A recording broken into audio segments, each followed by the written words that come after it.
Bif, apa kabar? Bagus, bagus. Para koruptor ini sekarang smart, charming.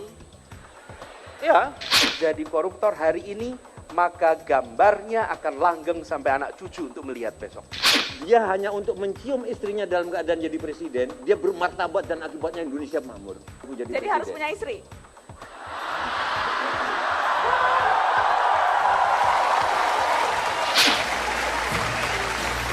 Halo.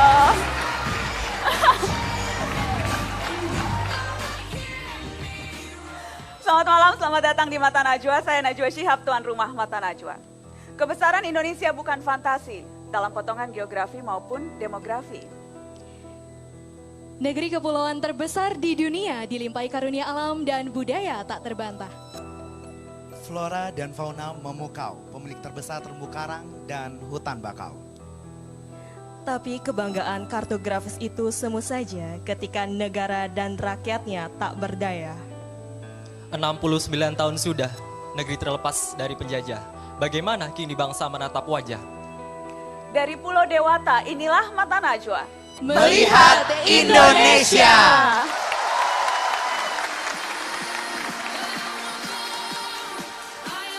Malam ini Mata Najwa hadir spesial dari Universitas Udayana Bali.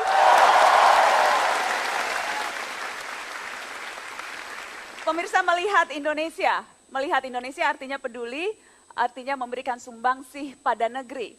Peduli adalah berkontribusi demi kebaikan Republik ini, tanpa kecuali.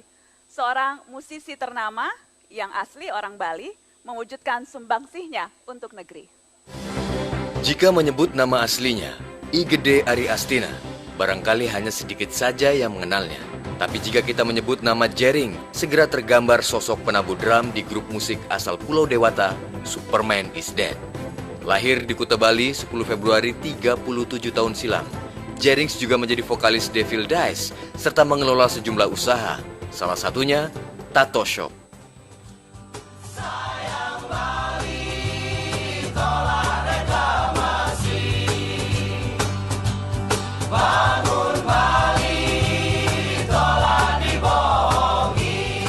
Jering selalu gelisah ketika bicara tentang penyelamatan lingkungan. Hal itu dia wujudkan dengan terlibat dalam kegiatan peduli lingkungan, termasuk bekerja sama dengan LSM Walhi. Jerings menggagas aksi bersih-bersih pantai hingga bersuara lantang menolak reklamasi Teluk Benoa. Beragam ide kreatif dia lakukan demi menggaungkan penolakan reklamasi teluk, mulai dari lagu, video klip, penggalangan dana melalui pasar mini, dan membuat t-shirt kampanye. Jerings mengaku hatinya tergerak untuk berbuat demi menyelamatkan lingkungan, memperjuangkan tanah Bali, agar tetap lestari sebagai warisan untuk generasi-generasi mendatang.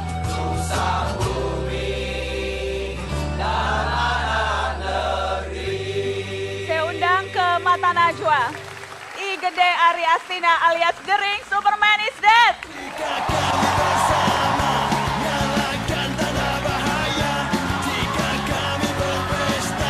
Halo Bif, apa kabar? Sekali lagi dong, tepuk tangan dong. Tadi disebutkan peduli lingkungan, menyuarakan tentang itu, tapi dari sekian banyak persoalan negeri, kenapa memilih lingkungan untuk disuarakan? Karena kan rumah saya di Bali, dan yang terjadi di Bali yang paling saya rasakan impact-nya dalam keseharian itu adalah ketika pengambil keputusan itu membuat keputusan yang tidak berpihak kepada alam. Kan jadi begini, simpelnya begini, ketika alam diperlakukan tidak adil itu impact-nya akan kemana-mana. Jadi krisis air, kemacetan, krisis sosial, perubahan struktur masyarakat, dan itu saya rasakan karena saya dari kecil tinggal di Bali Selatan, di mana which is itu daerah itu paling banyak ada pembangunan yang ngawur istilahnya. Ngawur. Iya. Tadi ketika alam diperlakukan tidak adil, apa misalnya perlakuan tidak adil terhadap alam? Ya, di mana seharusnya tidak boleh dibangun bangunan, di sana dibangun. Terus di mana seharusnya merupakan daerah konservasi itu tiba-tiba diuruk, dibikinkan pulau baru. Di mana seharusnya tidak boleh ada hotel, ternyata ada hotel. Ya, tapi bukan berarti ini anti pembangunan kan? Sama sekali tidak. Ekonomi tetap harus tumbuh. Betul, betul. Sama sekali tidak. Jadi pergerakan concern saya itu dari awal tuh saya pribadi dan juga teman-teman aktivis tidak sama sekali tidak anti yang namanya pembangunan. Kami hanya mencoba meredam pembangunan yang hanya didasari atas hitung-hitungan nominal semata tanpa mikir jangka panjang ke depannya untuk masyarakat luas. Itu saja. Dan kenapa orang harus peduli? Kenapa kemudian isu ini harus menjadi isu yang diperjuangkan oleh banyak orang? Ya karena ketika alam sudah rusak itu otomatis keseimbangan sosial itu hilang. Jadi contohnya paling simpel lah, di Bali Selatan dulu Kuta ya, tempat saya tinggal. Kuta itu dulu sangat nyaman untuk dihidupi, tapi sekarang sumpek mendekati Jakarta. Macetnya, masalah eksodusnya benar-benar di luar kontrol. Apa itu juga dirasakan teman-teman? Di luar kontrol? Ya, sangat di luar kontrol. Dan waktu di backstage, saya meminta untuk Blizzerings dan juga untuk semua narsum melukis, menggambarkan apa yang mereka lihat dari Indonesia dalam bentuk visualisasi gambar. Tadi di backstage sudah digambar, saya ingin minta untuk, nah ini dia hasil gambarnya. Apa ini artinya, Bli? Melawan lupa, jadi 5 tahun saya nggak pernah gambar, cuma Najwa yang bisa bikin saya gambar kembali. Melawan lupa, jadi ini referensi saya, mungkin karena saya masih terbawa energi, ketika album baru SID, kemarin kan temanya Sunset di Tanah Anarki, dan kami persembahkan album tersebut untuk kami dedikasikan untuk gerakan melawan lupa, di mana begitu banyak ada pahlawan-pahlawan, seharusnya pahlawan, mereka itu bisa menjadi pahlawan, tapi mereka dilenyapkan atau sengaja dilupakan oleh penguasa agar semangat mereka padam. Nama-nama tersebut ada banyak, ada Munir, ada Wiji Tukul, ada Tan Malaka, ada Marsinah, dan banyak sekali ada nama-nama yang seharusnya mereka itu bisa menjadi pahlawan tapi sengaja dilenyapkan oleh penguasa. Tepuk tangan dong, Jering! Ya, terima kasih Mbak. Thank you, Bli. Sampai ketemu. Saya akan memanggil 5 narasumber yang lain. Kita akan melihat bagaimana para tokoh ini menunjukkan kepedulian dengan cara yang luar biasa lewat beragam cara dan juga berbagai upaya yang dilakukan. Kita sambut narasumber di Mata Najwa on stage, Udayana. Bapak Anies Baswedan, kemudian ada Bapak Saifullah Yusuf, Wakil Gubernur Jawa Timur, Mas Farhan, Mbah Sujiwo Tejo, dan Wakil Ketua KPK Bambang Wijoyanto. Tepuk tangan sekali lagi dong. Ya. Dalang Edan, boleh dong sedikit udah bawa saksofon, tampil dong untuk Mata Najwa on stage, Udayana. Jangan bersedih, ya kamu, tidurlah dan bermimpi ke negeri kehamparan, kehampaan kasih, kehamparan, kehampaan, kehangatan tawa canda, perlahan perlahan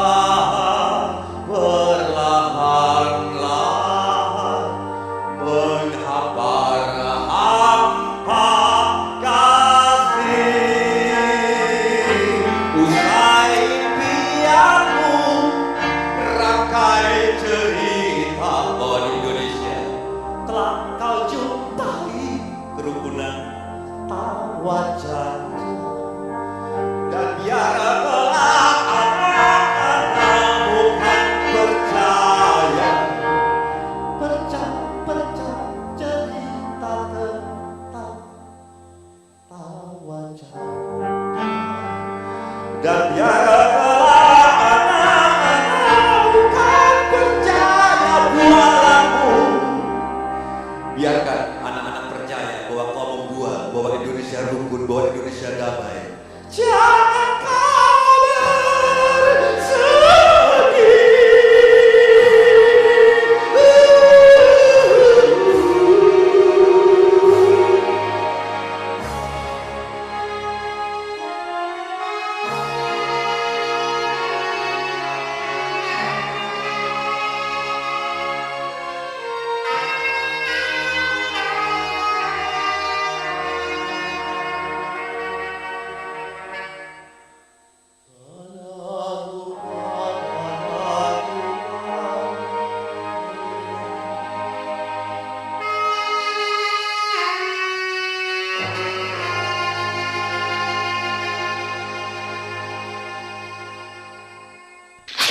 Iki boboto.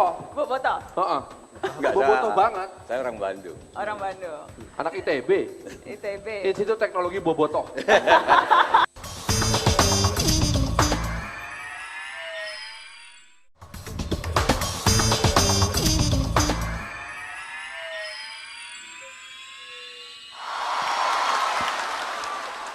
Topik Mata Najwa malam hari ini melihat Indonesia.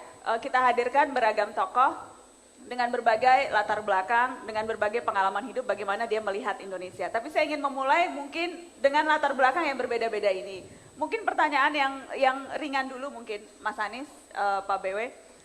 Kalau dari kacamata optimis, selalu optimis. Saya ingin tahu apa enaknya. Jadi judul pertanyaannya apa enaknya? Apa enaknya jadi komisioner KPK? Mas Bambang Wijoyanto? Enaknya banyak yang ngawasin. Masuk ke tempat parkir ditegur supir-supir. Mas, malam mas. Jadi dengan begitu istri saya aman karena kalau mau buat serong banyak mata-matanya. Gitu. Oh, itu yang enak buat istri. Buat Mas BW enak nggak itu? Banyak yang ngawasin. Dengan begitu integritas saya bisa terjaga. Insya Allah. Itu enaknya jadi wakil ketua KPK. Apa enaknya jadi pejabat Gus Ipul? Sudah ini masuk tahun kedua menjadi wakil gubernur. Sebelumnya menjadi menteri, sebelumnya sempat anggota DPR. Jadi pejabat tuh pasti banyak enaknya deh.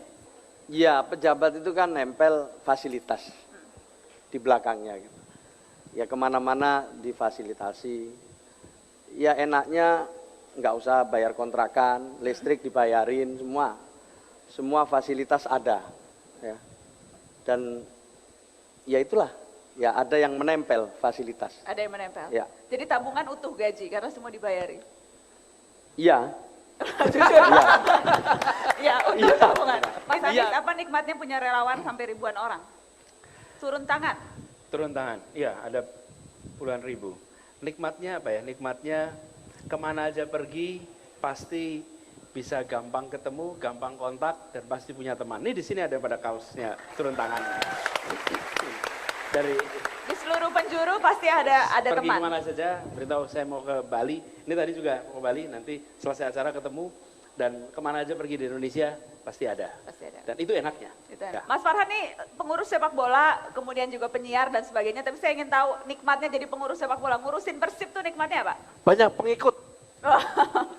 Ini di Bali, saya tinggal teriak ini, hidup Persib!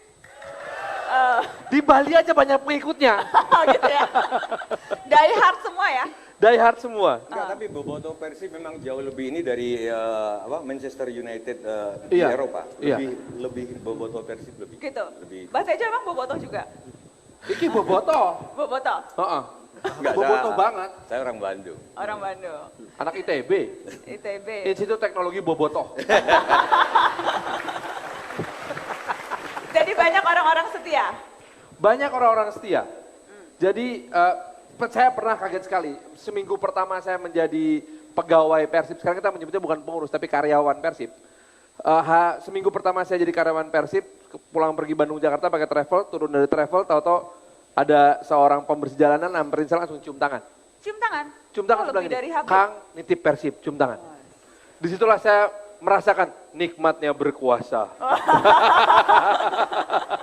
Mbah Tejo, Gitu. apa enaknya jadi dalang? Enak apa enggak enaknya? Enaknya dulu. Enaknya bisa ngatur semuanya.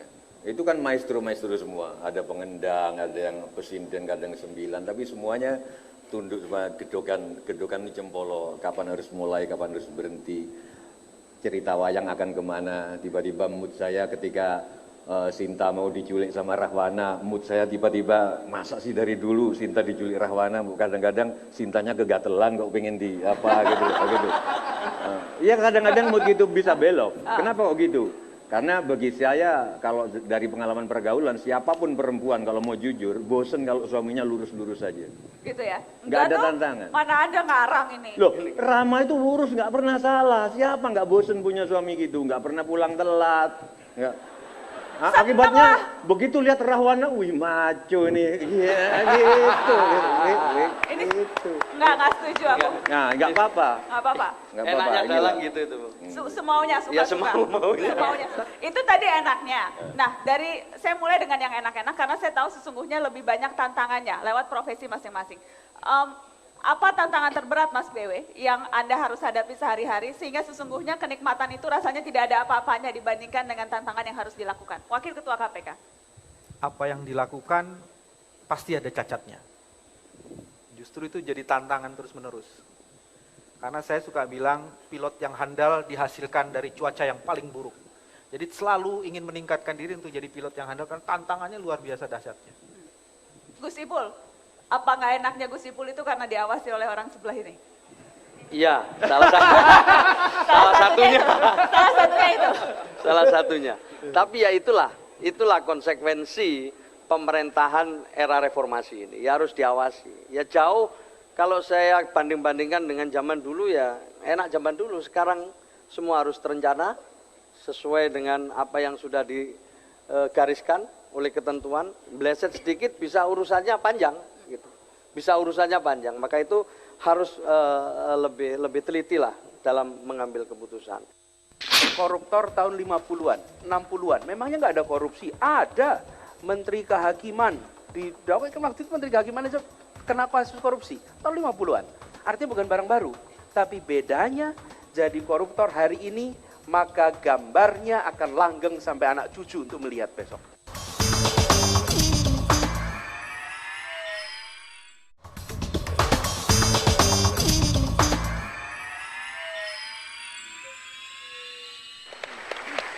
Saya ingin kita fokus ke salah satu persoalan paling penting di negeri ini, soal pemberantasan korupsi. Saya ingin mulai dari Mas Bambang yang mungkin bisa cerita. 2,5 tahun menjadi komisioner KPK. Apa hal yang paling membuat miris? Adakah satu momen, peristiwa, atau hasil rekaman penyadapan tertentu yang betul-betul membuat Anda menggeleng-geleng, tidak percaya rasanya ini bisa terjadi di Republik? Ada cukup banyak sih sebenarnya.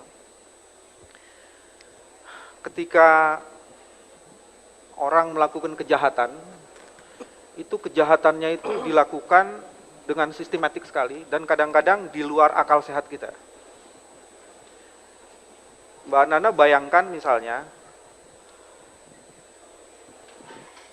kekuasaan yang ada di wilayah-wilayah publik yang menyangkut hajat hidup orang banyak, itu dananya bisa dikorupsi, padahal kalau itu bisa dipakai untuk kesejahteraan masyarakat luar biasa sekali. Contoh yang paling sederhana sekarang, baru-baru saja KPK menetapkan salah seorang menteri di Departemen Agama. Itu kan urusannya soal penyelenggaraan haji. Urusannya bukan soal dunia tapi juga soal akhirat gitu. Kan dia mestinya tahu gitu loh. Bukan hanya KPK yang mendengar, malaikat juga ikut nyatet gitu loh. Bahkan catatannya malaikat itu lebih detail dan rinci gitu.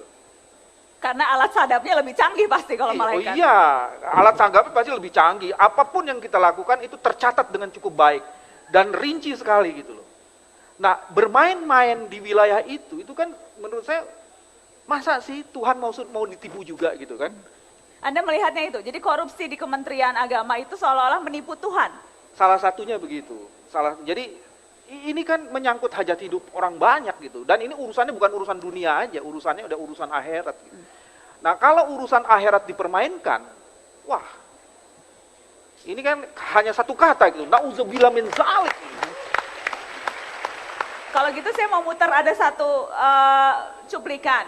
Ketika banyak kemudian sekarang yang merasa aneh, koruptor itu kok kayak nggak ada malunya ya. Ketemu kamera tetap dada-dada, senyum-senyum, tampak bangga-bangga tuh padahal sudah pakai jaket orange-nya KPK yang dibuat khusus itu. Dan disorot oleh kamera tapi tampaknya tidak ada beban. Kita lihat sama-sama dan saya ingin minta tanggapan Mbah Tejo soal ini. Kita lihat sama-sama.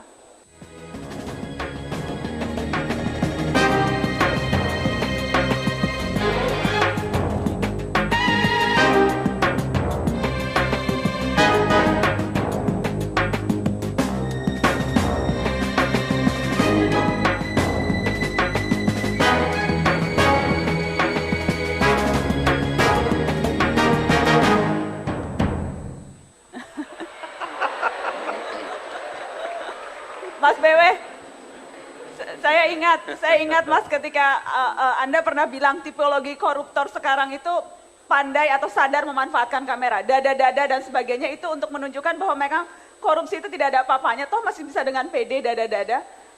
Ya, ada tren yang menarik sebenarnya. Para koruptor ini sekarang smart, charming. Ya, Mas Tejo mulai sinis sama saya bilang charming gitu. Smart, charming, intelijen karena mereka pintar. Terus mereka kemudian pandai menggunakan media untuk memanipulasi pencitraan dirinya. Karena sekarang ada satu modus baru gitu ya. Kalau dulu yang namanya koruptor punya lawyer, itu belanya di pengadilan. Sekarang lawyernya itu ke talk show, ke seminar-seminar, ke tempatnya Mas Tejo ini gitu loh. Justru itu tempat mereka untuk membela diri gitu loh. Dan itu bayarannya lawyer itu, argonya naik terus Mas. Jadi luar biasa sekali, mereka bisa mengenerate income di tengah kerusakan bangsa ini. Itu kan luar biasa dahsyatnya itu. Hal yang sama Anda lihat Mbah Tejo atau itu biasa? Terlalu jauhkah kalau itu dijadikan ajang pencitraan, kamera, televisi? Justru itu sinisme mereka kalau saya tangkap. Makanya saya sering bilang di berbagai kesempatan, dosa terbesar koruptor adalah membuat kita semua merasa suci. Potensi korupsi itu ada di semua, nggak tahu kalau Mas Bambang ya. Kalau saya sih kalau jadi pejabat ya pasti koruptor juga, pasti korupsi juga. Ngapain? Kalau jadi pejabat pasti korupsi? Pasti, harga-harga dimanapun aku ditawarin barang. Iklan di mana-mana itu nggak dibatasin, pendidikan nggak disiapkan untuk itu dan lain sebagainya. Tapi maksud saya ini bisa dua hal Nana. Ini nggak tahu malu koruptor, tapi nih lu merasa suci semua kan? Padahal lu ketawakan karena lu iri sama aku. Aku bisa berani ngelakukan, kamu nggak berani ngelakuin, cuma berani ngerumpi. Gimana Mas Anies? Ya, itu menarik. Aku selalu menarik. Itu nggak usah dikomentari. Itu nggak usah dikomentari Mas. Namanya seniman harus menarik. Semua orang punya potensi menjadi koruptor, cuma satu ada kesempatan ada tapi tidak. Tapi gini, menurut saya, soal medianya. Saya tadi kan Mas Bambang bilang soal malaikat segala. Saya itu membayangkan, coba Anda cek, kita cek, koruptor tahun 50-an, 60-an, memangnya nggak ada korupsi? Ada. Menteri Kehakiman, waktu itu Menteri Kehakiman aja kena kasus korupsi, tahun 50-an. Artinya bukan barang baru, tapi bedanya jadi koruptor hari ini, maka gambarnya akan langgeng sampai anak cucu untuk melihat besok. Itu yang tidak dialami oleh koruptor tahun 50-an. Jadi video tadi, masuk YouTube, cucu kita akan melihatnya. Karena itu pesan pada semua orang yang punya potensi korupsi, bukan hanya ditanyain malaikat. Hati-hati anak cucunya mengganti nama, karena malu bawa nama orang tuanya atau kakeknya yang kena kasus korupsi sekarang. Jadi, Gus Ipul, birokrasi. Kalau tadi korupsi beranak pinak juga kah di birokrasi, dan seberapa kemudian Anda akhirnya merasa harus betul-betul menjaga, seberapa deg-degan mengambil keputusan, seberapa khawatir dan ragu-ragu karena memang sekarang potensinya ada di mana-mana untuk melakukan korupsi. Jadi memang dalam perubahan memang ada korban gitu. Ya ada orang baik yang tiba-tiba terjerat dalam sistem atau tidak sadar melakukan sesuatu yang kemudian menjadi masalah gitu. Ada godaan depan mata, ada upaya penyuapan real, konkret menjadi pejabat selama semakin tinggi wewenang, semakin tinggi anggaran, semakin gede cobaannya. Ada yang menarik gini, karena ini banyak pemuda. Kita lihat Indonesia, karena ini kan menatap Indonesia ya. Awal proklamasi bahkan sebelum Indonesia ada imagination. Nanti akan ada sebuah nation yang namanya Indonesia. Hampir sebagian besar orang yang mendedikasikan dirinya untuk kemaslahatan orang banyak itu anak-anak muda semua. Dan sebagian mereka itu masih tercatat dalam sejarah karena kemuliaannya. Lihat Agus Salim. Dia menguasai 5 bahasa, mendapatkan doktor dari 3 universitas hebat di dunia. Dan dia memegang kekuasaan tetapi tetap sederhana, tetap tawadu, tetap menjalankan kewenangannya itu untuk kepentingan kemaslahatan. Contoh-contoh itu yang kita kurang. Dan Dalang tidak berani mengemukakan contoh-contoh seperti itu. Jadi sekolah Dalang harus mengalami perubahan paradigmatik. Dia tidak boleh seenak-enaknya. Dia harus membangun Indonesia dengan memberikan contoh-contoh keteladanan. Mbah Tejo, kalau Dalang harusnya mengajarkan kebaikan, contoh-contoh kebaikan. Tidak hanya hitam putih memotret apa yang ada di realita. Justru itu enaknya jadi Dalang, enak sindennya banyak, ininya banyak. Tapi nggak enaknya kalau mau jujur, ngelihat dunia ini ya memang seharusnya terjadi. Sehingga nggak kaget lagi, tapi harus kaget demi pergaulan. Misalnya ketika anak saya nggak diterima perguruan tinggi, Saya tenang aja, itu sudah garisnya. Tapi kan saya di depan dia harus kelihatan sedih. Itu problemnya.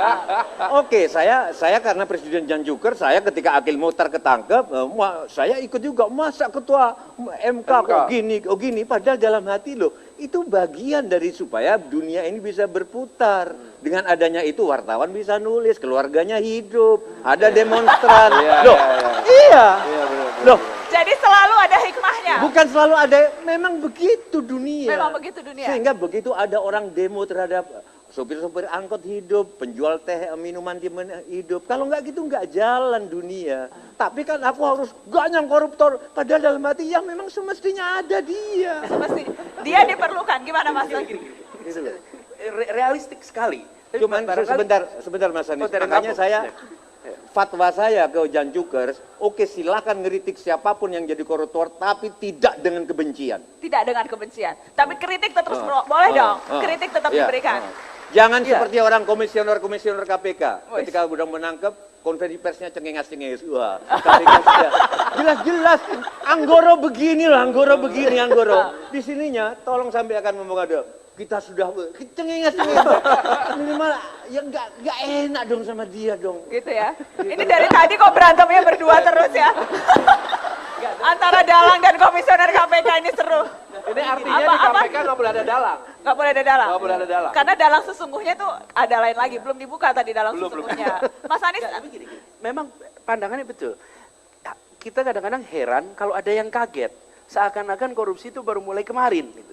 Menurut saya tidak, itu sangat lama. Dan misalnya peristiwa Akil Mukhtar nih kemarin.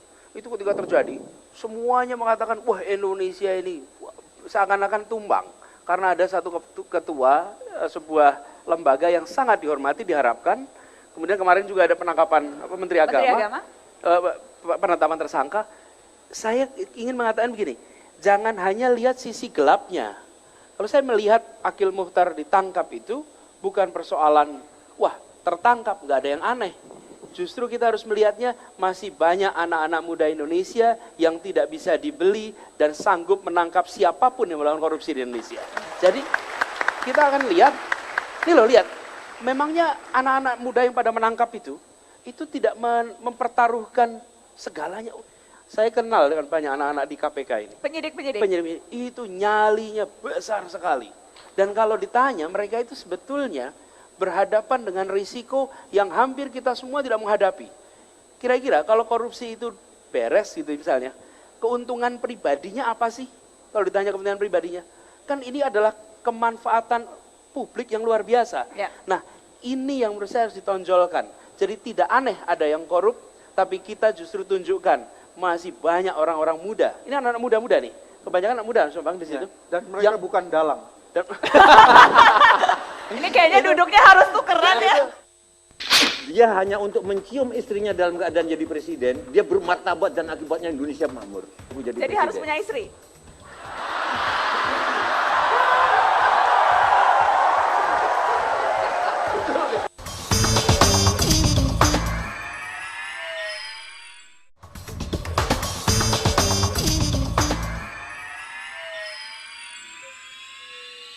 Sebetulnya nih teman-teman adik-adik, walaupun saling nyindir, saya ingat Mbah Tejo tuh bahkan justru pernah ngedalang khusus untuk KPK. Betul kan? Pernah ngedalang KPK kan? Itu kan berarti karena kecintaan terhadap KPK dong. Saya ingin tahu ketika dalang di KPK itu apa yang disampaikan? Apakah dalang ada makna tertentu sehingga harus di KPK atau apa pesan yang mau disampaikan ketika Saya lupa waktu itu, karena dalang itu biasanya kalau duitnya udah habis udah lupa. Ya. Oh berarti terima duit KPK dong? Terima juga. Duit halal kalau KPK pasti Cuman halal. saya tuh bencinya sama KPK gini, dulu tuh dalang enak loh hidupnya. Tinggal telepon bupati, telepon gubernur, Pak wayangan Pak, yo wis wayangan. Telepon bupati, yo wis wayangan. Sekarang bupati mau bikin wayangan, mikir-mikir pengeluarannya di sektor apa ini kan gitu. Jadi gara-gara ini wayang mati.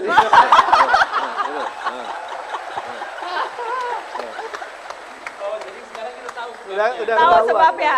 Jadi penghasilan berulang dulu itu Pak wayangan. Oh ya wayangan. Yo. Ini KPK efek. Tapi yang Mas Tejo mungkin belum menyadari, kemuliaan Mas Tejo itu diukur tidak karena dapat uang sebenarnya. Karena dia bisa menginterpretasikan dan memanifestasikan apa yang dia pikirkan. Itu yang kadang-kadang dalang suka lupa.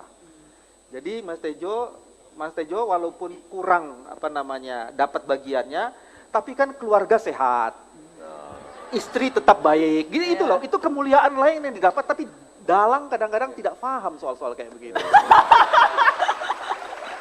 Baik, untuk menengahi antara dalang dan juga komisioner KPK, saya ingin panggil satu seniman yang sangat terkenal di Bali, jago menari, karawitan, dan juga pandai melucu. Kita panggil Cedil.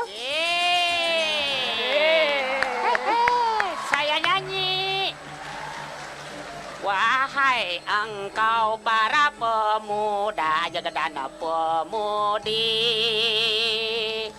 mari kita bersama-sama berantas korupsi.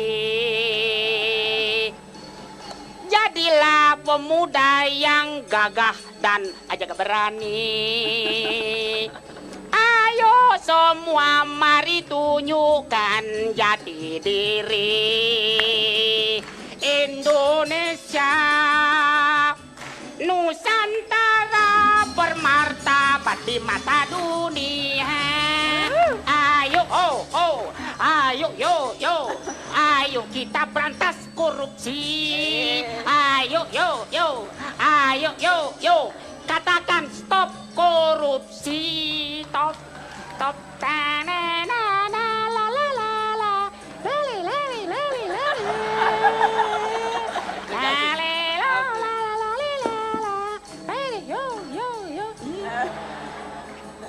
Terima kasih bunga jepun. Saya pakai. Pemimpin siapapun kalau mencari sesuatu berlebihan, terlalu overload, maka risikonya dia akan kena malapetaka. Seorang pemimpin, jadilah garam di dalam kebusukan, jadilah tongkat di jalan yang licin, jadilah harip bijaksana di dalam kebiadaban. Dalam pewayangan Panca Pandawa harus dimasukkan dalam hati. Ya maaf ya, empunya wayang ge. Ge Pak ya, empunya Panca Pandawa di dalam harus diselipkan, niscaya menjadi seorang pemimpin yang benar-benar dipuja dan penuh karisma. Kalau sudah penuh karisma ya jelas menjadi pemimpin kemana-mana berbekal duit, bukan duit skala, tapi niskala. DUIT, D doa, U usaha, I iman, T takwa ke hadapan Tuhan yang Maha Esa. Niscaya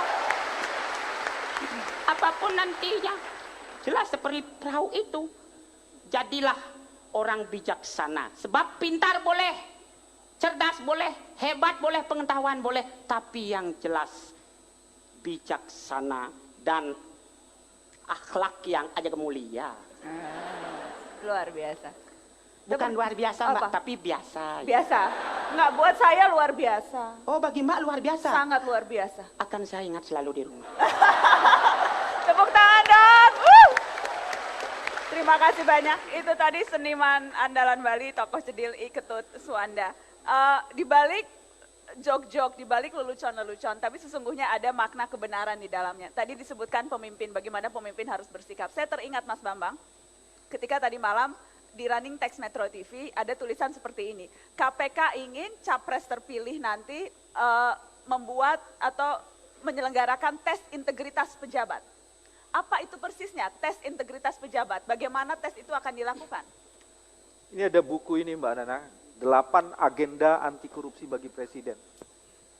Buku ini 10 tahun pengalaman dan pengetahuan KPK dalam pemberantasan korupsi. Kalau selama ini pejabat-pejabat negara itu hanya menuliskan laporan harta kekayaan penyelenggara negara. Ya. Dalam laporan itu biasanya mereka menulis yang menurut mereka penting ditulis saja. Tapi kalau dalam tes integrity itu dia harus menuliskan semua yang dia miliki beserta asal-usul kekayaannya. Integritas seseorang itu bisa dilihat dari kemampuannya dia menjelaskan asal-usul kekayaannya. Kalau dia sudah mengetahui asal-usul kekayaannya dan menjelaskan kepada publik, dia sebenarnya telah jujur pada dirinya sendiri dan pada pihak-pihak lain yang akan menjadi bagian dari orang-orang yang akan menjadi rakyatnya itu. Jadi kalau presidennya bisa seperti itu, saya yakin sekali dia akan memilih menteri-menteri yang juga seperti dia. Kalau itu kita lakukan semua, Indonesia yang hebat, Indonesia yang dahsyat, itu pasti akan bisa. Indonesia yang bangkit, itu pasti bisa. Dan kita mulai dari situ. Lewat tes integritas pejabat, seberapa itu bisa dilakukan, Mas Anies? Gini, itu tentu bisa dilakukan. Cuman yang penting dari sini adalah kalau membereskan untuk urusan korupsi, integritas itu tidak bisa dimulai dari bawah. Kalau aspirasi itu dari bawah ke atas. Tapi kalau keteladanan itu memang dari atas ke bawah.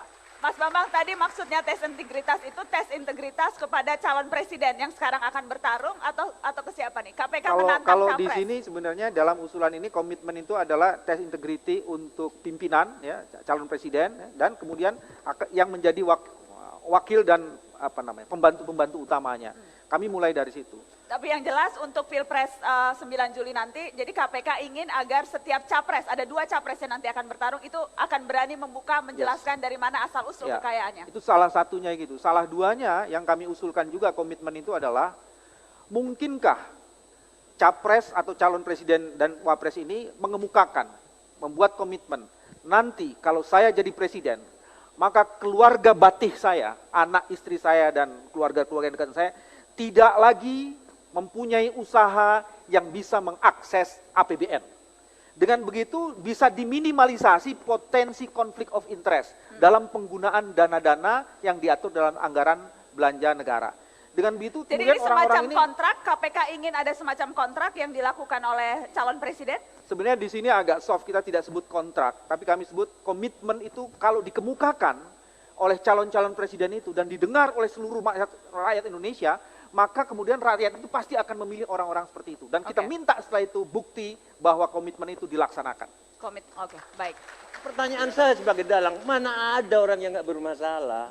Sebenarnya mungkin takar ke masalahnya saja yang berbeda? Cuman Atau fairness kita aja yang kurang. semua orang pasti ada masalah? Saya selalu bilang, di tangan pemimpin besi, pemimpin tangan besi mematikan nyali, pemimpin yang dinabikan mematikan nalar. Jadi milih Jokowi atau Prabowo? Saya belum membijakkan karena dua-duanya bahayanya, ada bahayanya. Oh gitu. Iya. Dua-duanya ada bahayanya. Dan rakyat Indonesia itu kejam. Pak Jokowi punya bahaya sangat diharapkan. Rakyat Indonesia sangat kejam, Mas. 2 bulan nggak work, nggak berhasil.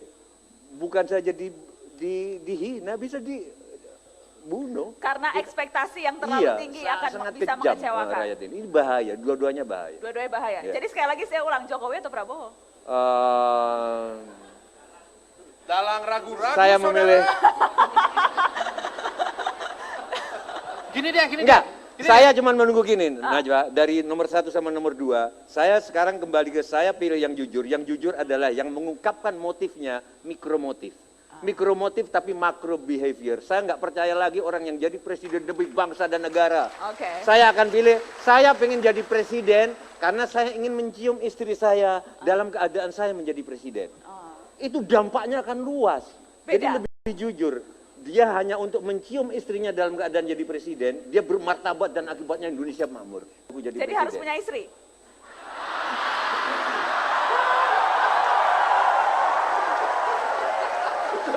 Jadi ada sebuah profesi yang lebih berbahaya daripada seorang dalang, yaitu pembawa acara talk show. Dalangnya kena sekarang. Betul dalangnya kena ini sekarang. Shock. Dalang shock nih, tip Kak. Oke, boleh tepuk tangan sekali lagi dong.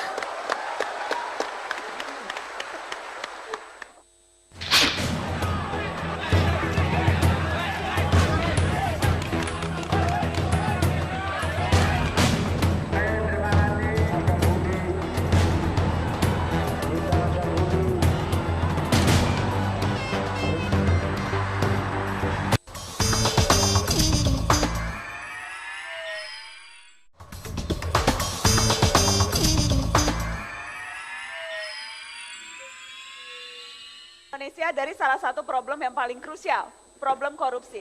Tapi tentunya melihat Indonesia bisa dari berbagai macam cuplikan atau fenomena yang terjadi. Karena ada pengurus sepak bola, saya ingin kita bicara sedikit soal itu.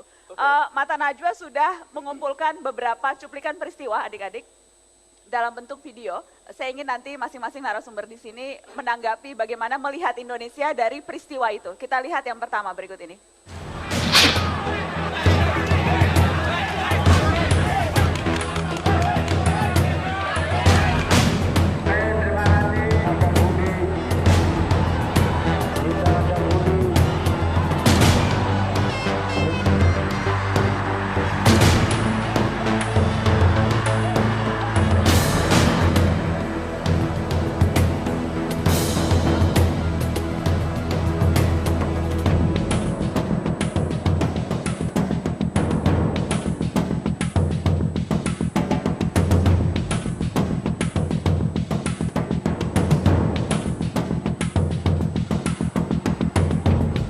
Dari kacamata pengurus sepak bola, kenapa? Apa yang menyebabkan mereka tampaknya seolah-olah tidak berpikir panjang, hanya demi apa? Terlalu meringankan persoalankah kalau saya bilang hanya demi gol atau hanya demi pertandingan? Buat mereka itu sesuatu yang sangat berarti. Saya pernah bertanya pada mereka, jawaban mereka lah karena infrastruktur. Hebat nggak?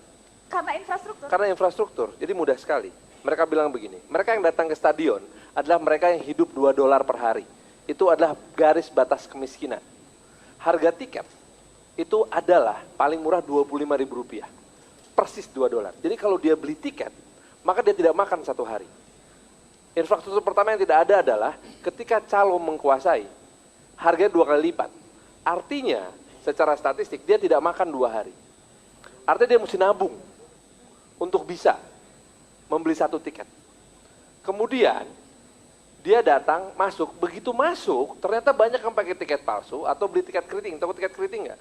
Tiket keriting itu gini, aku beli satu, dikasih ke penjaga, ya, lalu sama penjaga tuh nggak dirobek, tapi dikuel-kuel sampai keriting. Udah gitu dijual ke orang kedua, balik lagi, kuel-kuel lagi, balikin ke orang ketiga, begitu terus. Itu korupsi yang luar biasa, tapi nggak ada undang-undang, jadi kita nggak bisa bertindak. kemudian, jadi udah saya mengorbankan 2 hari makan saya. Begitu masuk ke dalam saya umpel-umpelan gak enak. Tapi saya masih dukung. Udah umpel-umpelan, udah bayar mahal, kalah lagi. Emosi enggak? Walaupun sebetulnya ketika mereka tidak emosi, saya tanya, waktu kamu emosi apa yang kamu rusak? Taman kota. Kalau kalah, iya. Kalau menang kamu perbaiki nggak taman kota? Enggak. Tapi itu bukan berarti alasan pembenar mereka melakukan kekerasan, kan Mas Far? Karena yang saya tangkap seolah-olah kita harus memahami kekerasan itu karena hidupnya sedemikian susah. Yang berusaha saya sampaikan di sini adalah ketika kesejahteraan diurusi dengan benar, ketika gap antara yang miskin dengan kaya itu semakin lama semakin kecil dengan pemberantasan korupsi yang luar biasa, maka kekerasan itu makin lama akan makin hilang. Gus Ipul, kalau melihat tadi, melihat Indonesia lewat cuplikan peristiwa tadi, apa yang terpikirkan di benak Anda? Kebetulan Jawa Timur ini termasuk, ya kebetulan. Karena judulnya kebetulan. Kebetulan Jawa Timur termasuk provinsi yang paling banyak klub sepak bolanya, khususnya di papan atas. Ya. Dan juga punya pendukung-pendukung yang fanatik. Ya. Sebut saja Bonek milik Persebaya, Aremania milik Arema, kemudian ada Persela. Semua punya pendukung yang fanatik dan kalau kita lihat sejarahnya beberapa kali terjadi bentrok dan bentroknya itu bentrok kelas berat sampai menimbulkan korban gitulah. Berulang-ulang kami Pak Gubernur, Pangdam, Kapolda untuk bertemu dengan mereka untuk ngajak bicara. Jadi ketika kumpul gitu ya enak gitu diajak bicara, tapi ketika sudah mereka berada di lapangan mendukung klubnya, pulangnya segala kemungkinan bisa terjadi. Ya. Nah terus terang kita bangga ada militansi, ada fanatisme, dan itu pula yang menyebabkan ekonomi kelas bawah tumbuh. Ya, luar biasa itu untuk sektor UMKM dan lain-lain. Tapi pada saat yang sama ada kekerasan di sana. Dan itu musuh kita bersama.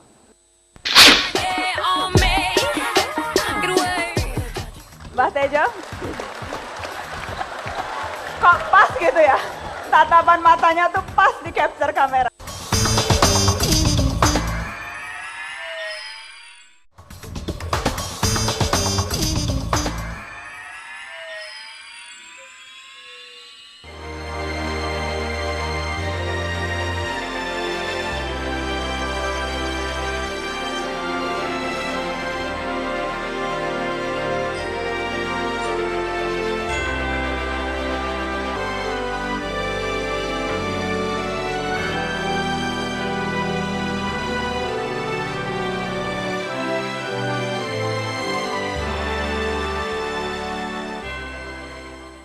Mas Anies, apa yang terlintas di benak Anda?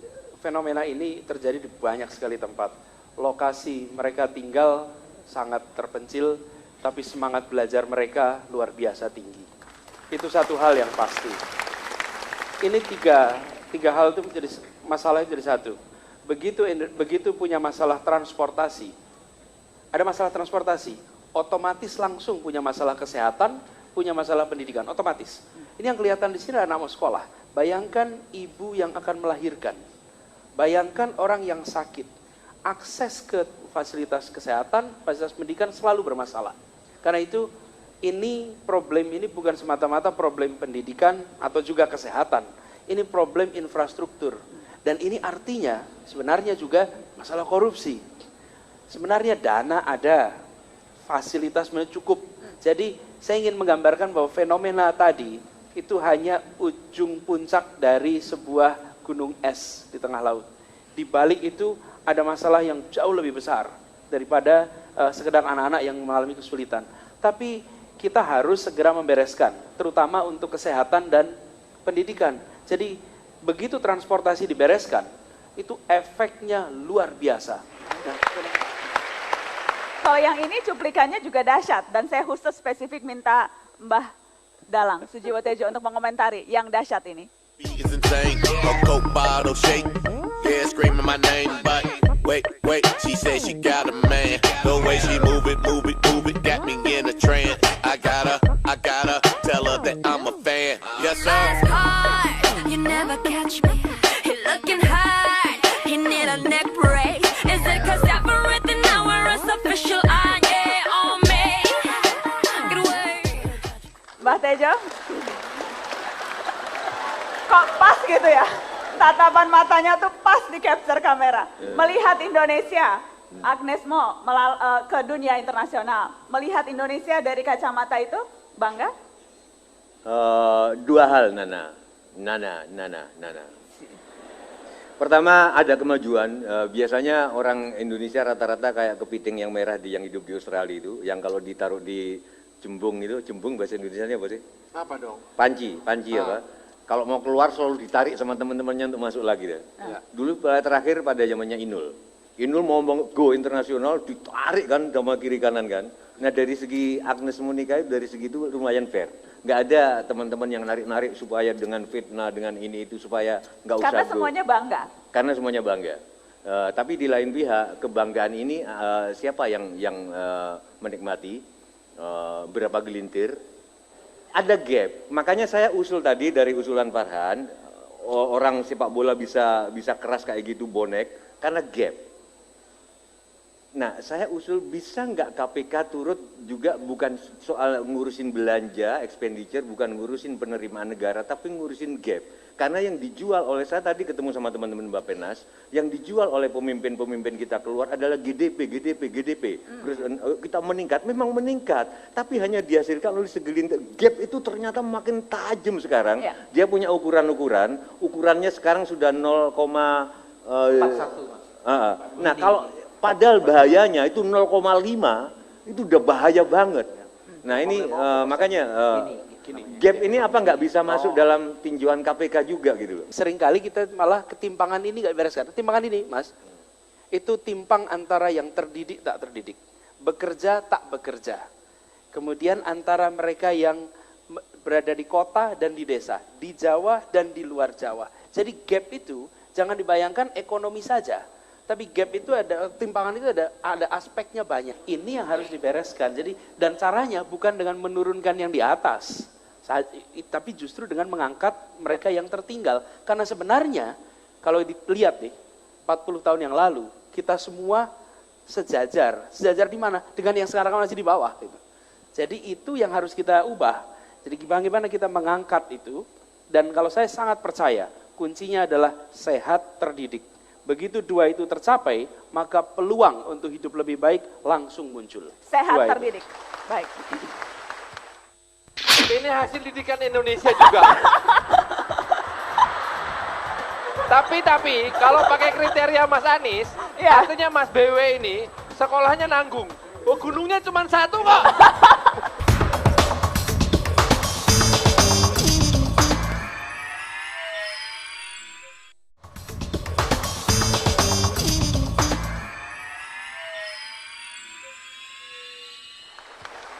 Adik-adik, Bapak Ibu, teman-teman, tadi di backstage saya meminta semua narasumber yang diundang di Mata Najwa untuk menggambar apa yang mereka lihat dari negeri ini lewat gambar. Tadi kita sudah lihat Jerings di awal, gambarnya seperti itu.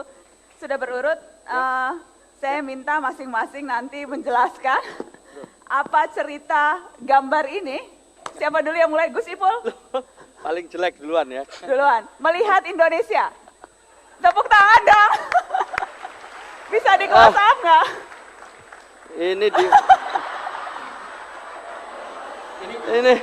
Ini sama anak TK aja kalah.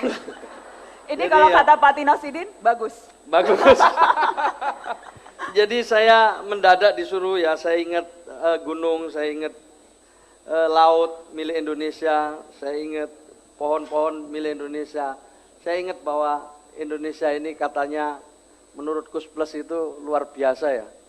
Tongkat batu jadi tanaman, suburnya luar biasa, macam-macam itu yang saya ingat. Lalu di sini saya ada semut ini banyak ini. Kenapa semut? Karena semut itu suka gotong royong. Betul-betul bukti kalau Gus Ipul itu dididik di Indonesia.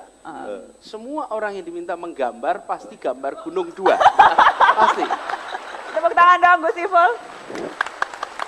Mas BW, tunjukkan gambarmu. Ini hasil didikan Indonesia juga. Tapi kalau pakai kriteria Mas Anies, artinya Mas BW ini sekolahnya nanggung. Oh, gunungnya cuma satu kok. Gambar apakah itu? Orang suka lupa ketika ngomong pemberantasan korupsi berapi-api.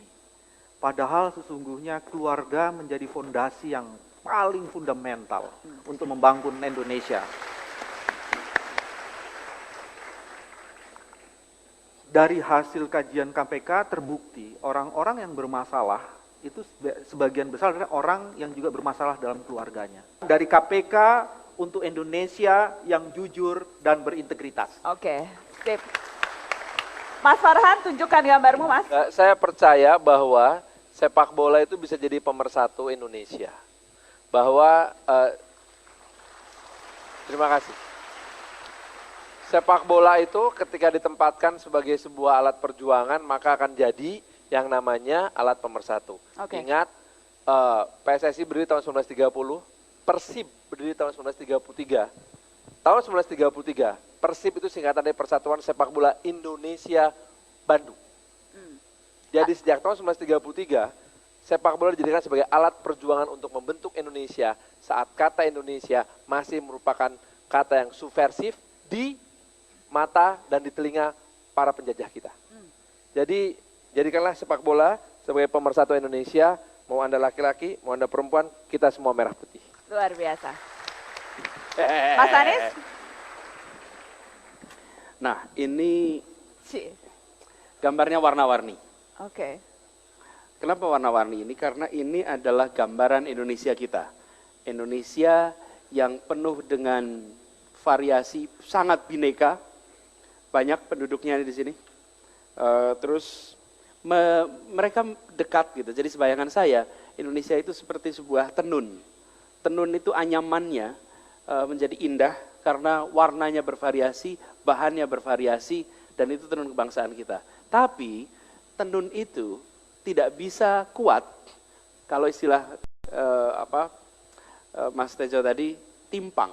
Karena itu harus dalam kondisi yang adil, makmur, dan damai. Baru tenun ini bisa dirawat dengan baik. Itu kira-kira gambarannya. Lukisannya Dalang Edan, melihat Indonesia, apa yang Anda lihat Mbah Sayang? Ini yang saya lihat. Ini menunjukkan bahwa di antara kita berlima yang bisa gambar beneran cuma dia. Anda menggambar sosok siapa tuh Mbah? Ya, seseorang. Iya. Ini kalau di Twitter tuh tulisannya cie. Itu apakah itu mata Najwa? Enggak, cuman saya kalau disuruh menjelaskan karena sebuah lukisan nggak perlu dijelaskan. Nah, kalau habis lukisan dijelaskan itu kan habis senyum, itu loh maksud saya nyium tadi gini loh. Tapi ini mungkin penjelasannya singkat aja. Indonesia tanpa Pancasila kehilangan dasar. Indonesia tanpa mata Najwa kehilangan pandangan. Wes. Terima kasih Mbah Tejo. Terima kasih banyak.